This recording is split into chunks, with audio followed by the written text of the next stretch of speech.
Hi, I'm Shana of Sense Mindful Integration, and I'm here to talk about proprioception today. Proprioception is one of our so-called three hidden senses, and it is our sense of where our body is in space. So it's our ability to be able to touch our nose with our eyes closed without having to follow our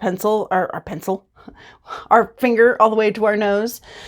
It's what allows us to hold a pencil or hold a cup without dropping it or breaking it. It allows us to know where our body is in space. It's our sense of spatial relations. I have a big proprioceptive cup. This was a big one for me when I learned about it. I'm a massage therapist, so I like to push on people. I also love receiving massage, so I like to be pushed on. I carry all my groceries from the car, partly because I'm lazy and I don't want to take more than one trip, but partly because I like the weight-bearing activity. I wear clothes that are fitting because it feels like wearing a hug, and I am a hugger. So I love proprioceptive input. I love heavy work.